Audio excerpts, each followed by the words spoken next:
and welcome to Good Neighbors. You know, a lot of times we have various individuals who come on. All of them are passionate about what they do and the organizations, of course, they are associated with. And they don't just do it superficially, they do it from the heart. And on today's program, we have another individual who, of course, loves what she does. And she does something that we all love. She works with something that we all love. You may say that's hard to believe because some people come on, they're talking about the police department, they're talking about, mental health or other items. But this thing, I think once I say what it is, you're going to be like, oh yeah, that's just something we naturally love. But it's a shame that everyone isn't able to naturally receive it because of various circumstances, or either they can't purchase certain things that they would love. But you know what? This organization and the representative I have here is here to not only help us learn more about this topic and about their organization, but also for each and every one of us to be able to participate. And I'm referring to food at the Wichita Falls Area Food Bank. And we have Mrs. Mary Stengel. She's here. We thank you for being on Good Neighbors. They kind of scooted us a little far apart, but that's all right. We're still a little cozy. It's okay.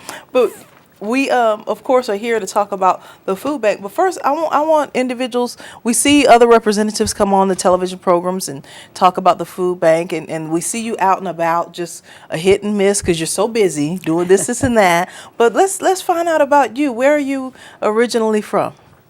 Well, actually, I'm a Texas gal, and I'm originally from South Texas, a little town called Rockport, which is about 35 miles north of Corpus Christi.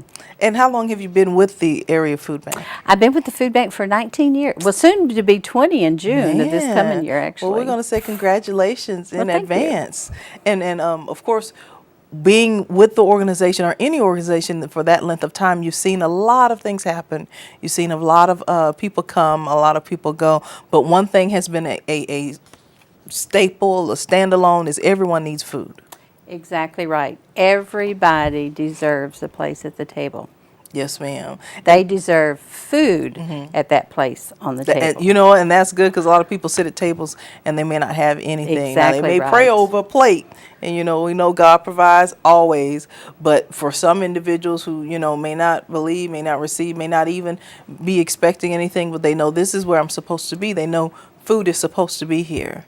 So how long has the food bank been in existence? The food bank has been in existence 26 years. Man. Yes.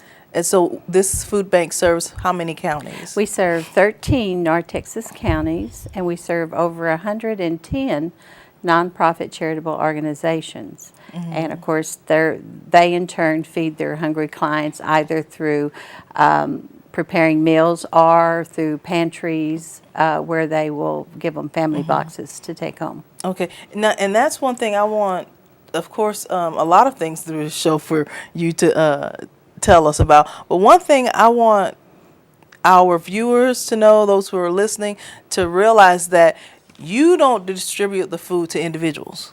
No, we don't. I guess you could kind of think of the food bank as that we're a clearinghouse. Okay. And what our job is to do is to find surplus food through food drives or through someone that has, say, a company that has an overstock of something that are soon to go out by date. Okay. So we bring those into our food bank, which is a warehouse. And so through that, we palletize everything. Everything's shipped out in cases to our agencies. Okay.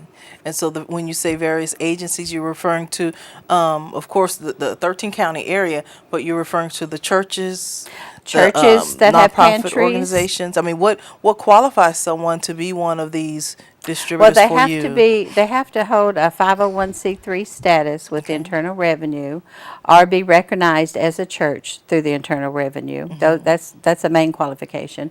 Second qualification is that their clientele has to be at least 50% or more at the poverty level. Okay, so you are giving the food to the individuals, or rather the organizations, who, of course, monitor whom they give it to. Exactly, and it's given to their clients at no charge. Okay. You know, that's one of the stipulations that it is.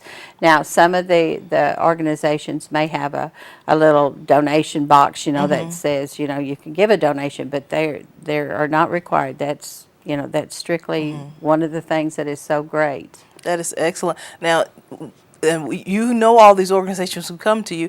How can individuals find out what organizations they can go to? I know besides this one I'm getting ready to acknowledge, because I know you work with them, United Yes. Way and the number 211. 211. So would that be the best way for us? That is family the or? very best Okay. way, because if they call that number and tell them where they're located at in any of our 13 counties, they can tell them what agencies are open. So that was one of the most awesome things that could have happened when 211 came about. To help stop the duplication of efforts, and you know, you're supposed to be doing this and you have to stop to, not that you don't want to help someone, but you have to stop to be able to tell them and look for and find out what the number is, where they're located, who to contact. So 211 is the best thing for an individual to call or to recommend for someone else. Exactly right. Now, I know we usually do some of this, what I'm getting ready to ask you to do at the end of the show, but I want to do it now. I feel led to do it now. What do you specifically want to say to our viewing public about the food bank? There's a lot of statistics and all that, and we'll get into that later. But what do you want to say, just straight from your heart? You may not have ever had the opportunity. You may have just thought of it yesterday. What do you want to say to the individuals about the food bank? You know, I would say that the most wonderful, awesome thing about the food bank is that if it wasn't for the community and their support, there wouldn't be a food bank. And I think that's why the community is so proud of what we do, as well as I'm proud of what we do, is because that's their food bank. I mean, they are supporting it through their donations, whether it's a financial donation or a food donation. And when they're touching the food bank, they're touching the lives of many, many people in 13 county service area. So food banking is awesome. I just love it. I mean, how else, you know, I guess it's because I know that with food banking, you can touch one life, but with food banking, you're touching so many more lives. When you touch the food bank, you're touching so many organizations. Well, you know, what could be some more awesome than that? And the thing of it is, God is the center of the food bank. God is, I mean, He's been there way since I've been there, and I know it's that way before I was there, and I know it's going to continue that way. God is awesome. You know, I look at our budget, and especially when we have childhood hunger programs, and I'm saying, oh, Mary, you are over your head. What are you going to do? You're just a little old South Texas gal, and you're over your head. And I say, God will prevail. It's His food bank. That's right. And I'm so glad you brought that out, even in that perspective, that way, and letting individuals know that it's not just yours or the individuals that you work with or work under you, but it's ours, to let and remind each and every one of us you have a part and you have a position in this Wichita Falls area food bank. And I love the way you said banking. And when you said it, it just rung in my spirit concerning, you know, when you go to the bank, you're getting money, you're distributing, you're investing, you're getting dividends. And with us being able to buy a couple of cans of food, a couple of boxes of something to help give to someone else, that helps them. And, you know, in turn, you get a return. Well, and the thing of it is, you're investing in God's people. That's what food banking is about, investing in God's people.